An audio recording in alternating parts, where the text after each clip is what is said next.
Celia Marsh did not cry when the Duke of Rowanmore asked why her daughter had his eyes. She stood very still in the middle of the Ashwood Harvest Fair, with her ledger box under one arm and her daughter's small hand in the other. And she said nothing at all, and the silence around her filled up with everyone else's noise instead. They called her the Widow Marsh, though half the county had never met a Mr. Marsh living or dead. They called her close and careful, and not the sort of woman who explained herself. They called her, in the space of that single-held breath, exactly what the gossip wanted her to be, which was guilty of something nobody could name. She did not reach for her daughter's shoulder to hide her. She did not turn her face away. She only tightened her grip on the ledger box, the one with the brass corners gone soft with handling, and waited for the fair to remember its own business. It did not for a long moment. A man who had travelled 4,000 miles to look at fences and tobacco rows had instead found himself looking at a 7-year-old girl with his own dead brother's chin and his own mother's exact grey eyes, and the question had come out of him before manners could stop it, low and stunned, meant for no one but himself. It did not stay meant for no one but himself. Every head within 30 feet turned. August Vane, newly the Duke of Rowanmore, a title he had not wanted and a grief he had not finished carrying, went very still himself then, the way a man goes still when he understands, half a second too late, that he has just set something on fire. Virginia, 17 years after the war that made it a country twice over, in the county of Ashwood, on a bright, ordinary October afternoon that stopped being ordinary in the space of 9 words. If a girl who never once asked for softness has already found a place in your chest this early, subscribe to the channel, because you are going to want to be here for the rest of what she builds. 3 weeks earlier, August Vane had stood in a solicitor's office in London, holding a letter that told him his brother was dead and the dukedom was his, and had felt nothing so much as a great, cold, quiet settle into the room where his chest used to be. Frederick had died the way careful men sometimes die, thrown from a green horse he should never have mounted, and August had inherited a house he did not want, a title he had spent 31 years successfully avoiding, and a parcel of land in Virginia that no one in the family had set foot on in a decade. The solicitor had called it a formality. Someone needed to go and look at the accounts. August had gone, because staying in England meant staying in rooms that still smelled like his brother, and because there was, if he was honest with the emptiest part of himself, one old reason he had never let himself examine too closely for wanting to see Virginia at all. He had loved a woman once. He did not let himself finish that sentence very often. Her name had been Celia, and she had died of a fever in her father's house the winter after he sailed home without her. Or so he had been told. In a letter with his own family's steward's careful hand beneath another man's signature, and he had grieved her the way a man grieves something he was too young and too proud to fight hard enough for. He had not fought hard enough. That was the sentence he did let himself finish, on the ship over, in the dark, when there was no one to see his face do what it did. Celia Marsh had not died of a fever. She had crossed an ocean pregnant and alone with a letter in her trunk that told her the man she married in a small stone chapel outside Bristol had reconsidered the whole arrangement the moment he understood what it would cost him, and that the marriage, being irregular and unwitnessed by anyone who mattered, would not be pursued as valid. She had believed it for exactly as long as it took her to stop being able to afford not to. Then she had put the letter away, taken her mother's maiden name, and built a life for her daughter out of ledgers, because ledgers, unlike men, did what they were told. She kept the books for the Ashwood Trading Company, the largest concern in the county, and she kept them so well that the owner had stopped checking her sums a year in. She was not a rescue. She was not a charity case. She was not, whatever the county whispered when it thought she couldn't hear, a woman with something shameful folded inside her past. She was a woman with something true folded inside her past, which was worse, in a place that preferred its women simple. The dramatic truth of it sat there under the surface of that fair, like a stone under moving water, visible to no one but the two people standing closest to it, and neither of them had the shape of it yet. August did not know the widow in front of him was the wife he had mourned. Celia did not know the man staring at her daughter was the husband a forged letter had turned into a stranger. The county knew none of it, and would spend the better part of a year finding out. When the county's founder, Mr. Josiah Ashwood, finally cleared his throat and steered the Duke away with talk of drainage and fence lines, Celia exhaled once, took her daughter's hand properly this time, and walked home without hurrying, because hurrying would have told them she was afraid. And she was not going to give them that. Dinah Cross was waiting at the kitchen door with her arms folded, the way she always stood when she had already heard the news before Celia arrived to deliver it herself. "They're saying he asked you outright," Dinah said, "in front of God and the Ferris woman both." Celia set the ledger box on the table and did not answer right away. She untied Josie's bonnet strings instead, smoothed the girl's hair, sent her off toward the garden with the particular calm she kept in reserve for moments that required it most. Only then did she sit. "He didn't ask me anything," she said. "He asked the air. I simply happened to be standing under it." "That's not an answer. It's the only one I have today." Dinah studied her the way she had studied her for 7 years, ever since Celia had arrived in Ashwood with a trunk, an infant, and a face that gave away nothing. "You knew him," Dinah said.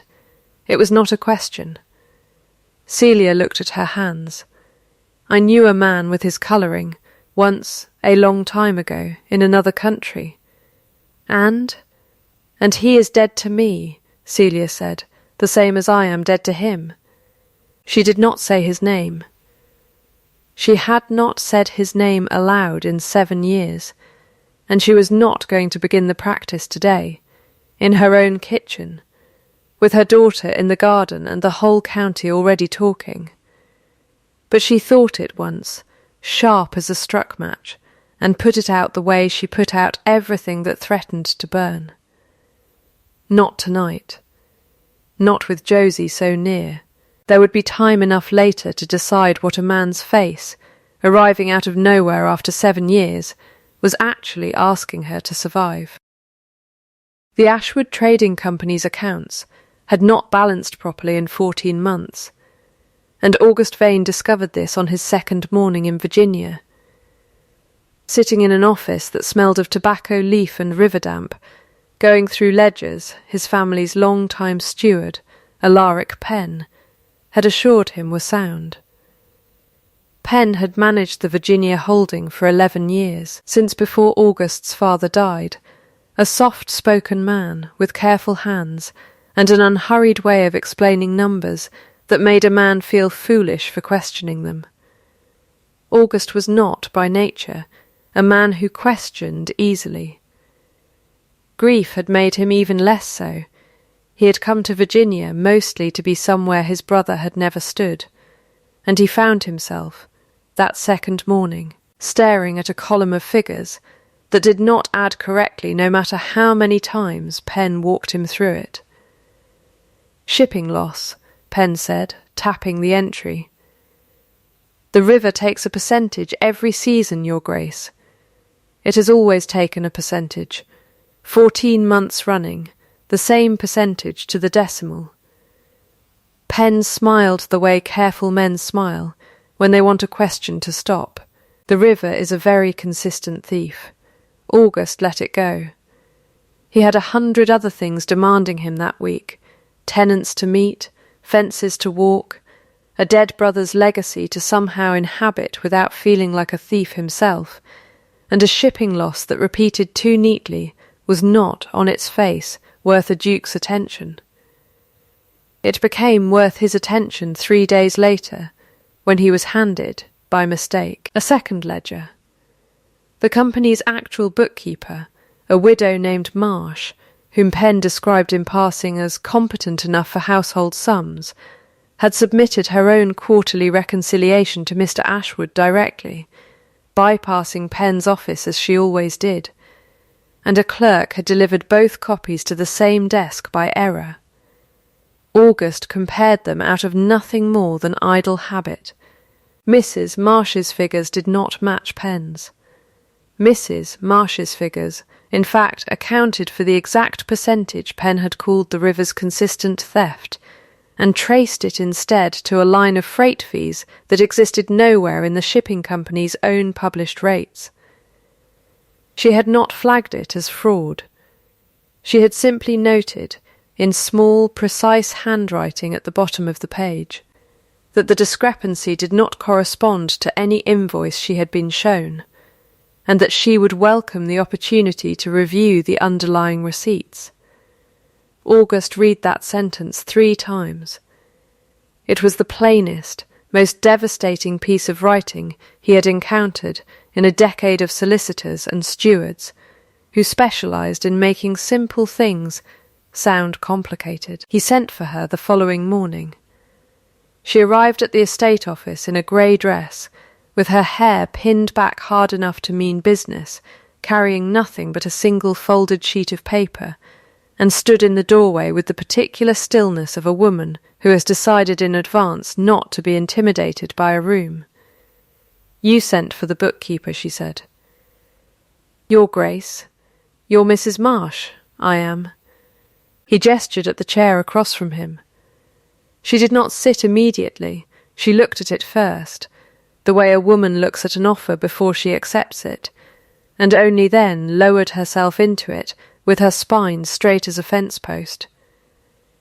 He found, absurdly, that he could not stop looking at the way she held her hands folded in her lap, flat and still, the way a person holds their hands when they have trained themselves not to let them shake. "Your reconciliation doesn't match Mr. Penn's," he said. "No," she agreed, "it shouldn't. I keep the true figures.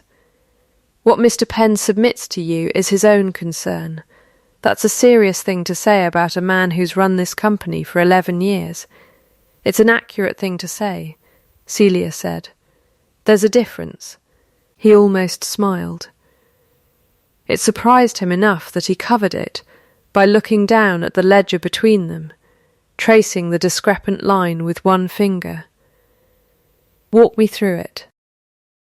She did. For the better part of an hour she walked him through freight rates and receipt numbers and the particular way a skim disguises itself as ordinary loss, speaking without a single wasted word. And August Vane, who had spent 3 weeks feeling like a man wearing another man's coat, felt for the first time since his brother's death something that was not quite grief. It was closer to attention. It was closer to the sensation of a room coming into focus after a long time out of doors. "You could have brought this to me sooner," he said, when she finished. "I brought it to Mr. Ashwood. He owns the company. You own the land it sits on. I wasn't aware the two required the same audience.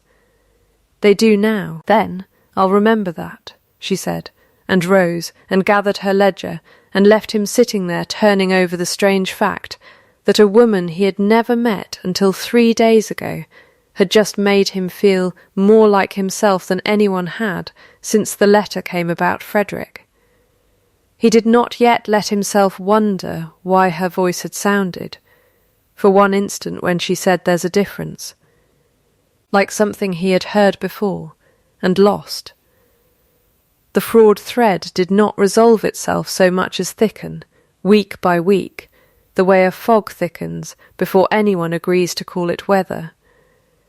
August asked Celia to review 3 years of freight ledgers instead of 1, and she did it in the evenings after Josie was asleep, at her own kitchen table, by lamplight, because she would not do estate work inside estate walls on wages that weren't yet agreed to. He respected that more than he said.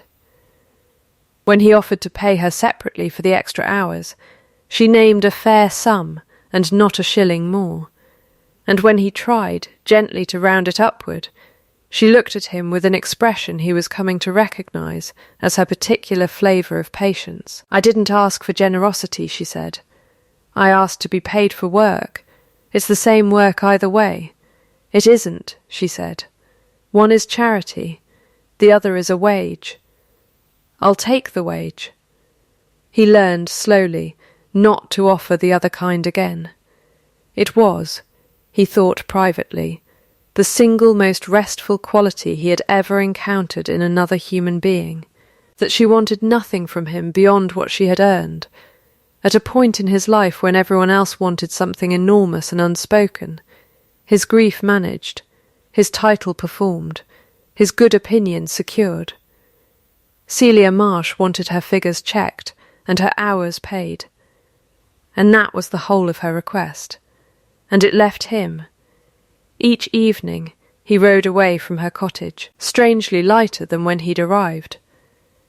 Dinah did not trust it. A duke doesn't ride 2 miles out of his way 3 evenings a week to look at sums, she said, drying a pot with more force than the pot required. Then he can explain his own riding, Celia said. I'm not accountable for his direction. You're smiling when you say that. I am not. You very nearly are. Celia did not dignify it with an answer, though later, alone, she pressed her palm flat against the cool wood of the door-frame and let herself feel, for exactly the length of one long breath, the thing she would not say out loud even to Dinah, that something in August Vane's face when he listened to her, really listened, the way almost no one in Ashwood bothered to, had begun to feel less like a stranger's face and more like a door she used to know the shape of in the dark. She put the feeling away. She had put larger feelings away before, and survived it. There was a secret sitting underneath the fraud, close enough now that both of them could feel its edges without naming it. August had begun asking, carefully, about her past, not prying, never that, but the small sideways questions of a man circling something he could not yet see clearly. Where was she from? Had she always kept books? Had she married in England or in Virginia? Celia answered the safe questions and turned the others gently aside, and each time she did, she watched something flicker across his face that looked almost like recognition, and each time she told herself it was nothing, because the alternative was a door she was not ready to open in front of her daughter's whole future. I'll explain when I can, she told him once, when he'd asked, plainly, why a woman so evidently gently bred had come alone to a Virginia trading company with an infant and no family behind her. It was the only time she had ever seen him accept a closed door without pushing at it. All right, he said, when you can. That night, riding home in the dark, August found himself thinking about the way she'd said it, not I can't tell you, but I'll explain when I can, and about a young woman in Bristol who used to answer his questions the very same way, with the very same patient, level voice, in the last months before the letter came that told him she had chosen someone else. He told himself it was grief, playing tricks. He was, by then, wrong about a great many things, and this was the largest of them, and he did not yet know it. What he did know, with increasing and inconvenient certainty, was that when Mr. Ashwood offered, not unkindly, to relieve Mrs. Marsh of the audit and let her return to her ordinary duties now that the discrepancy was flagged, August had said no faster than was strictly professional. She found it, he said. She'll see it through. Ashwood raised an eyebrow, but did not argue with the Duke. Alaric Penn, informed of the decision over supper, smiled his careful smile, and said that of course Mrs. Marsh's diligence was well known, and underneath the smile something in him went very quiet and very cold, because a widow with a sharp eye for false freight fees was. To a man who had built 11 years of comfortable theft on top of a much older and much larger lie, considerably more dangerous than a duke who didn't yet know what questions to ask. The dinner was Mrs. Ottoline Ferris's idea, though she would later claim with great injured dignity that she had only meant to welcome the new Duke properly, as any leading family of the county ought. 20 guests, good silver, a dining room lit warm enough to make everyone forget October had teeth. Celia had not expected to be invited, and was invited anyway, at August's quiet insistence, and arrived in the one good dress she owned, seated near the foot of the table where women of uncertain provenance were traditionally seated, which suited her fine, because it kept her out of the direct line of Mrs. Ferris's attention for exactly one course. It did not keep her out of it for two. Mrs. Marsh, Mrs., Ferris said, into a lull she had clearly been saving, were all so curious. A widow, and yet no one in this county has ever met your late husband's family, nor heard his name spoken by anyone who knew him. It does make a person wonder. The table went the particular kind of quiet that means everyone is listening very hard while pretending to study their plates. Celia set down her fork. "What would you like to know?" she said. It was not a question. It was an opening, offered flat, the way she offered a ledger line she already knew balanced. "Mrs." Ferris blinked, thrown slightly by the lack of flinch. "Well, simply, a woman arrives with a child and no husband to speak of, and takes a position handling other men's money. One does wonder what qualifies her. My mother taught me sums before she taught me to read," Celia said. "My father kept books for a shipping concern in Bristol, and I kept them for him the last 2 years of his life, when his hands shook too badly to hold a pen straight. I have managed the Ashwood ledgers for 6 years without a single audited error, until this year, when I found one that wasn't mine. She let that sit exactly as long as it needed to. That is what qualifies me, Mrs. Ferris. I'd be glad to discuss my late husband as well, the moment you can produce a single fact about him you didn't invent over tea." A ripple of something that was almost laughter went down the table, quickly smothered. Mrs. Ferris's face went a shade past pink. August, at the head of the table, had gone very still in the particular way he went still when something impressed him more than he wished to show. "Mrs. Marsh has, in 3 months, found and documented an irregularity in my company's accounts that eluded an 11-year steward," he said, into the silence, in the mild, unhurried voice of a man stating a fact, rather than defending anyone. "I would count myself fortunate to have her qualifications on any ledger I owned." Mrs. Ferris opened her mouth, found nothing useful in it, and closed it again. The subject, by unspoken and immediate agreement, changed. Later, on the veranda, away from the candlelight, Celia found August beside her, without quite remembering him crossing the room. "You didn't need to do that," she said. "I know. I can defend my own sums. I know that too." He looked out at the dark garden rather than at her, which she had come to understand was his particular habit when he meant something he wasn't sure he had the right to say. "I didn't do it for your sums," he said. "I did it because I was tired of watching people underestimate you, and I found I couldn't sit through one more course of it." Celia did not answer right away. The night air was cool and smelled of wood smoke, and the last of the cut hay, and somewhere behind them Mrs. Ferris's voice had resumed its usual pitch, already reshaping the story into something she could survive telling. "Thank you," Celia said finally. "Though I want to be plain with you. I am not here to be rescued. Not by you, not by anyone.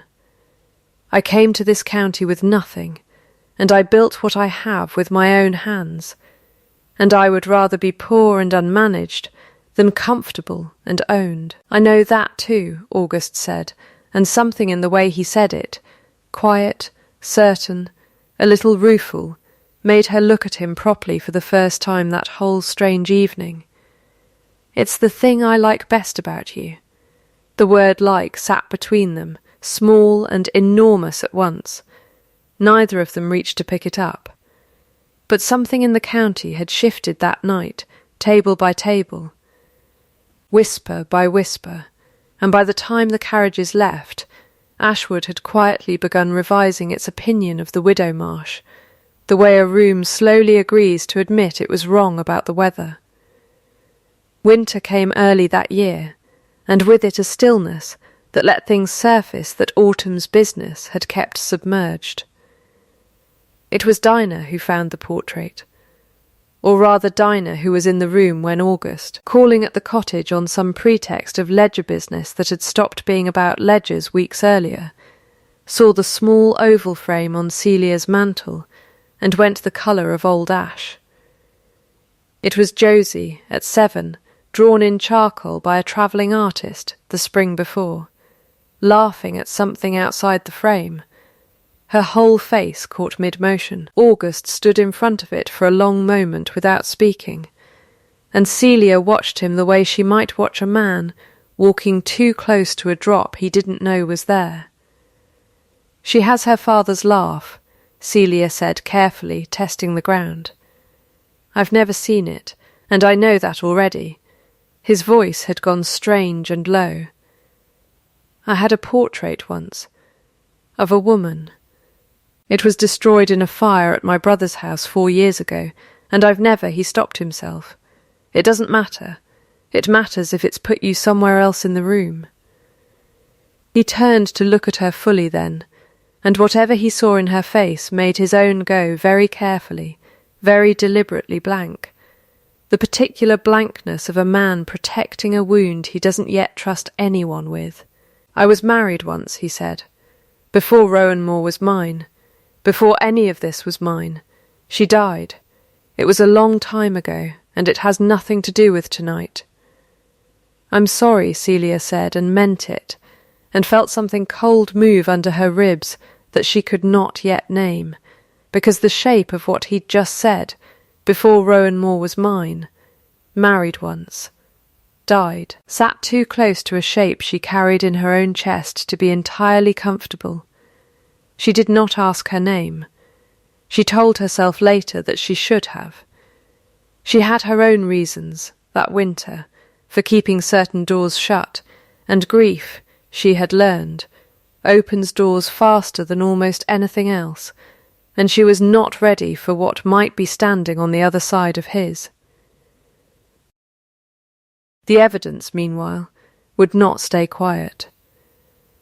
Celia found, tucked behind a false panel in the old freight ledger she'd requested from the company archive, a folded receipt in Alaric Penn's own hand, dated 7 years back, for a sum paid out under the heading settlement, Marsh, Virginia passage.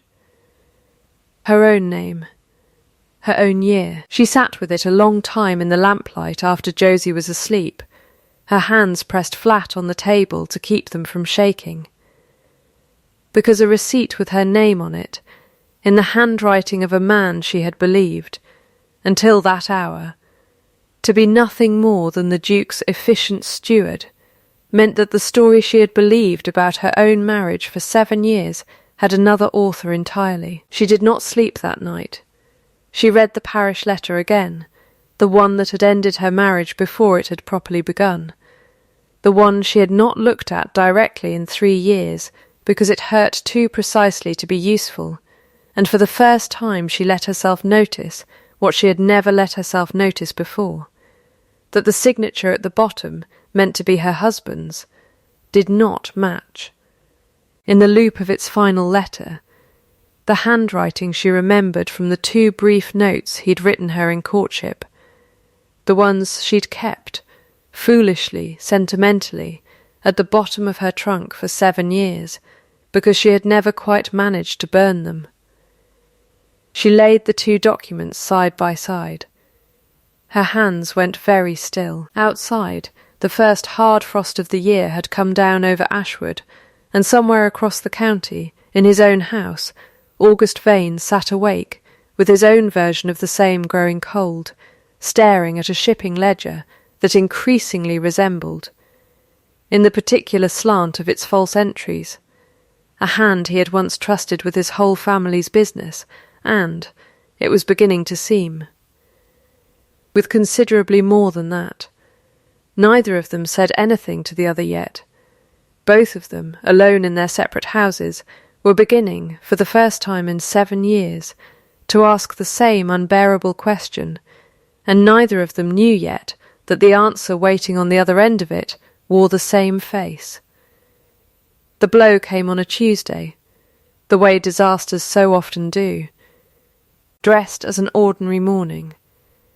Alaric Penn filed a formal complaint with the county magistrate, alleging that Mrs. Celia Marsh had, for a period of years, extorted money from the Rowanmore estate, under threat of a false claim of marriage to its late owner's family, and that her current position within the trading company represented an ongoing and escalating danger to the estate's interests.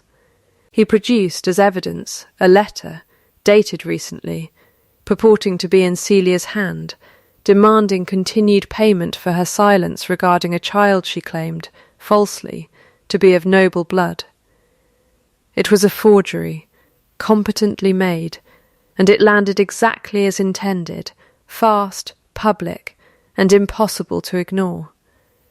Celia heard of it from Dinah, who heard of it from the milliner, who heard of it from the magistrate's own clerk, and by the time she reached the Ashwood office herself, the story had already grown 3 new heads. "They're saying you'll be run out of the county," Dinah said, white round the mouth. "They're saying worse than that for Josie." Celia did not sit down. She stood very straight in her own front room, with the false letter's description ringing in her ears, and felt something in her go, not soft, but sharp, the particular sharpness of a woman who has spent 7 years being patient and has just watched patience run entirely out of road. "I never wrote that letter," she said. "I know that," Dinah said. "The magistrate doesn't." "Then the magistrate will have to learn to read handwriting," Celia said, and there was iron under the words now. The iron Dinah had waited 7 years to hear come all the way to the surface. She went that same afternoon to the county archive and requested, under her own name, as a documented bookkeeper of 6 years' standing, every ledger and receipt Alaric Penn had filed with the Ashwood Company since his arrival, citing her legitimate right, as the company's contracted auditor, to review the full record. The clerk, unused to being asked so plainly by a woman for anything, produced them without argument. It took her 4 days and most of 4 nights, working by lamplight with Dinah bringing tea she mostly let go cold, to build what she needed, every false freight entry laid beside its true receipt, the settlement payment from 7 years past laid beside the parish letter's mismatched signature, and beneath all of it, discovered on the 3rd night with her hands gone entirely still, a second copy of her own marriage record, the true one, torn from the parish book in Bristol and never destroyed, only hidden, tucked inside the lining of an old dispatch case Penn had shipped to Virginia along with the rest of his working papers 11 years before. Because a careful man, it turned out, could not quite bring himself to burn the one piece of proof that made his whole comfortable arrangement possible to control. Celia sat with that torn page a long time. It named her. It named her husband. The date matched the date she had carried in her chest for 7 years, like a stone she couldn't put down. She did not cry over it, though she came closer that night than she had in all the years before it. She simply folded the page with the rest of her evidence, placed it inside the brass-cornered ledger box that had sat on her table since the day she arrived in Ashwood, and closed the lid.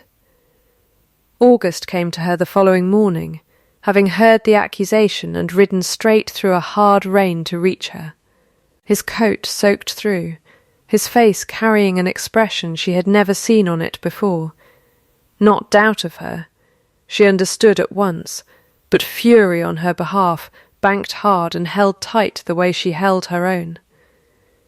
"Tell me what you need," he said, "and I will move every resource I own to see this settled by nightfall."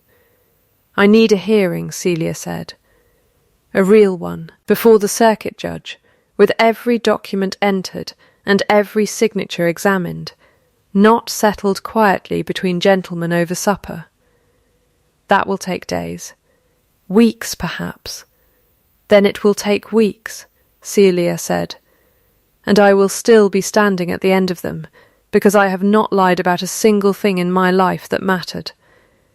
And I am done letting other people's paper decide what's true about me." August looked at her for a long moment, rain still dripping from his hair onto her front room floor, and something moved behind his eyes that looked, for the first time, almost like fear, not of the scandal, but of a suspicion so large he had not yet let himself say it aloud even in the privacy of his own skull. "Celia," he said, and it was the first time he had ever used her given name, and it landed in the room like a struck bell.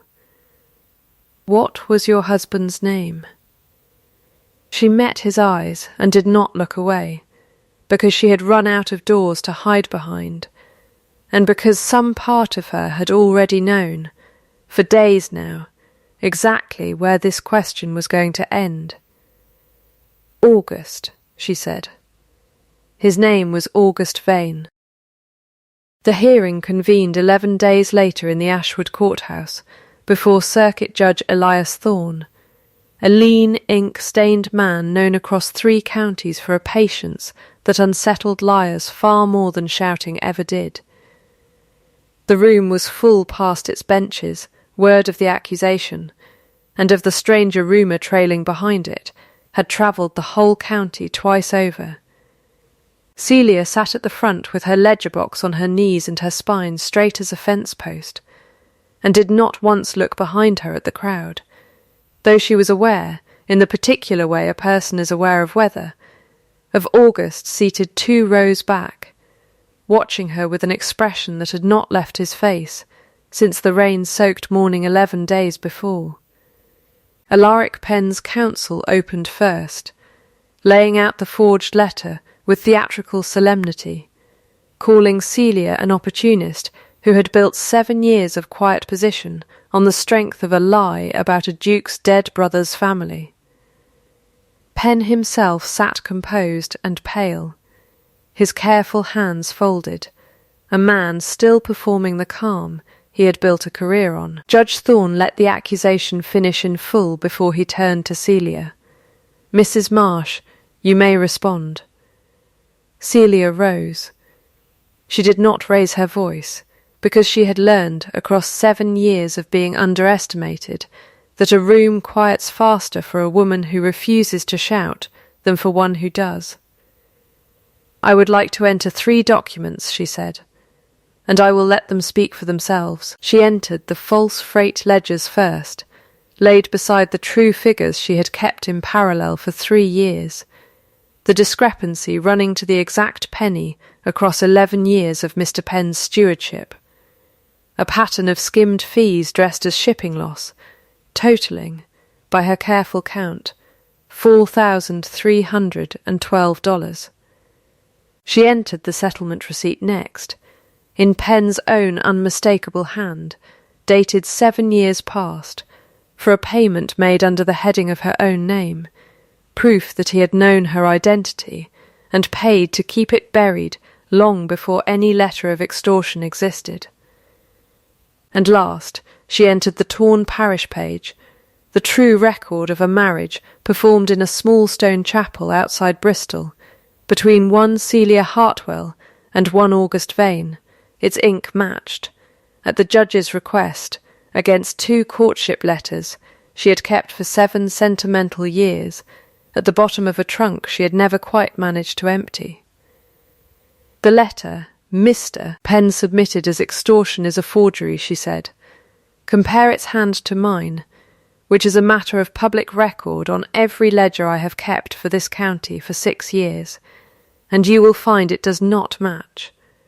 Compare it instead, and here, for the first time, her voice did not stay entirely even, to the signature on the annulment letter I received 7 years ago, telling me my husband had reconsidered our marriage. You will find they match precisely. Mr. Penn did not simply steal from this estate. He wrote the letter that ended my marriage, and paid to send me across an ocean believing I had been abandoned, so that his access to my husband's family's accounts would never be questioned by an inconvenient wife. The courtroom went utterly silent. Penn's composure, for the first time in 11 years of careful performance, broke visibly across his face. I did what was necessary, he said, low, before his counsel could stop him. The marriage threatened the estate's stability. I protected the family's interests. You protected your own, August said, rising from his seat without waiting to be recognized.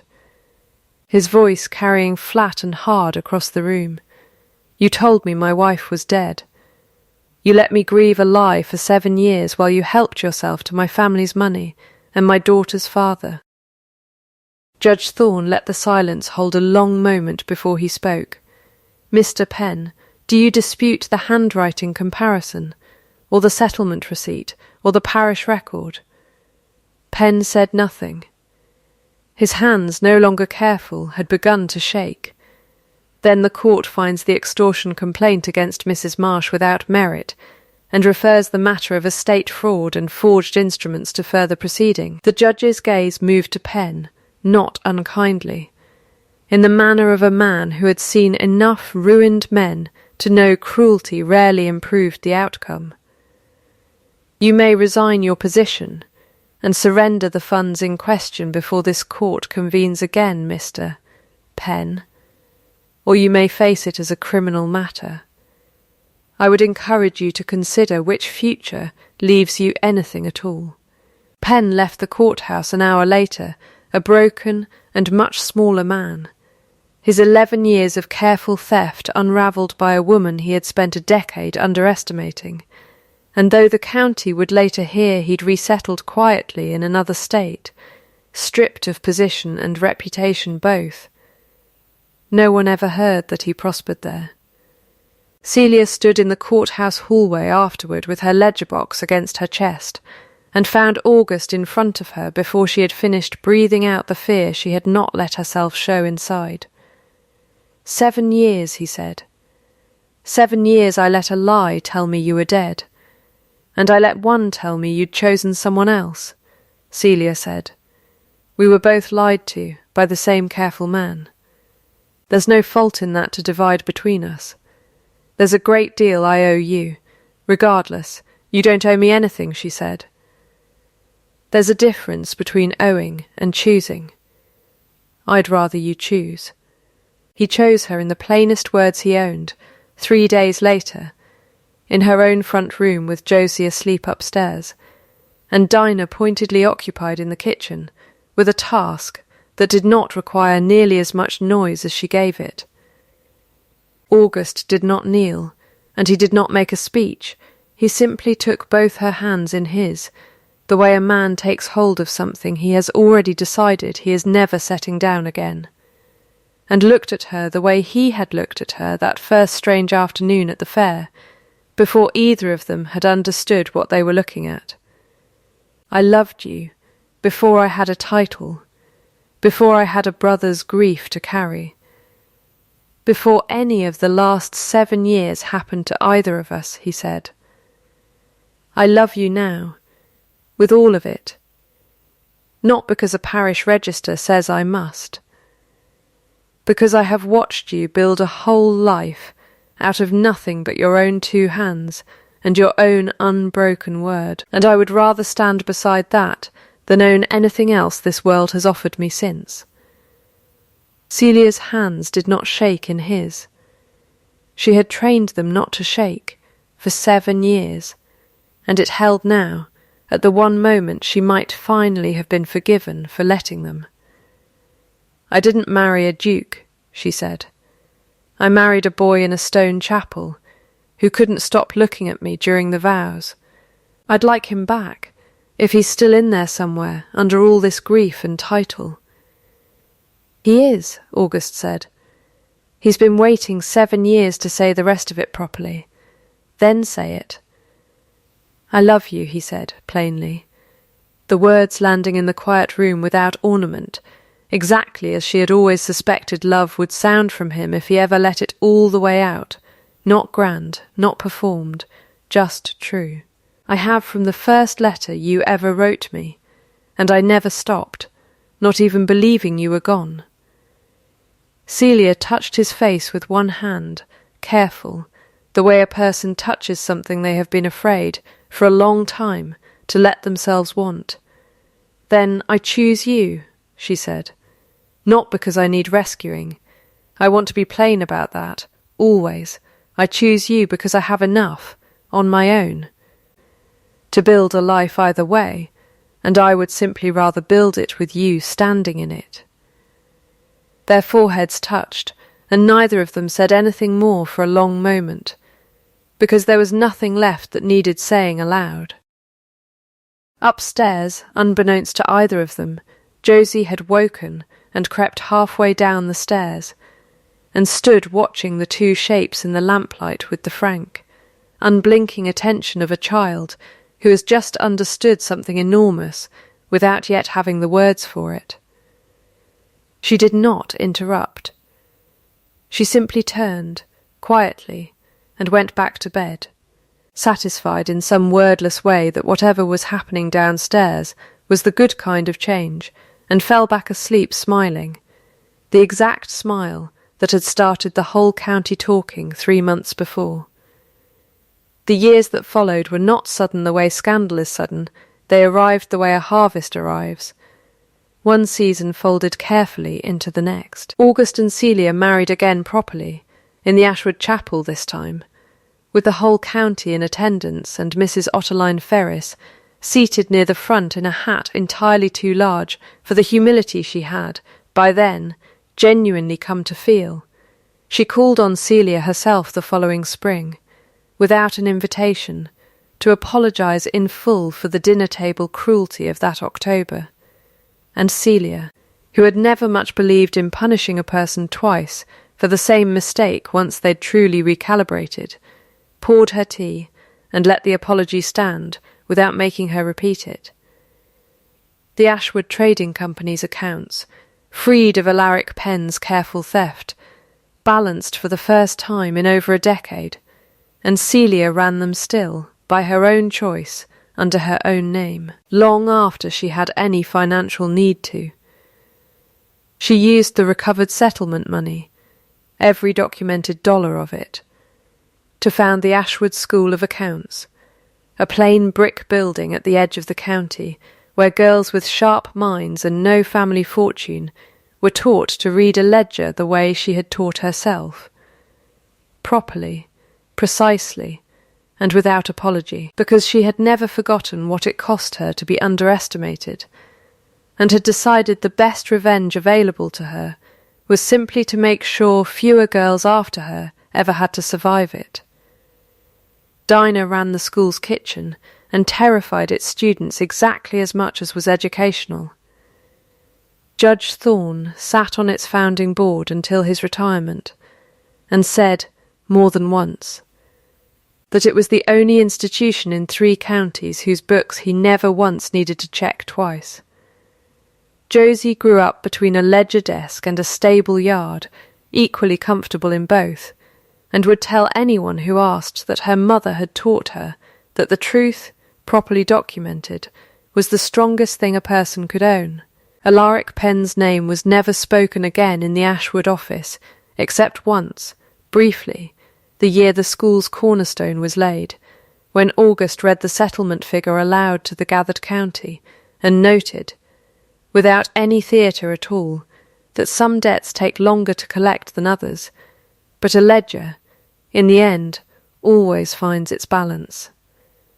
Celia stood beside him that day, with her daughter's hand in one of hers, and her husband's in the other, in front of a building that carried no name but her own choosing, and felt, for the first time in longer than she could measure, entirely and simply herself, not a widow, not a scandal, not a rumour the county had once enjoyed chewing over, but Celia Vane, who had built something true out of a life other people tried to write for her, and made it stand.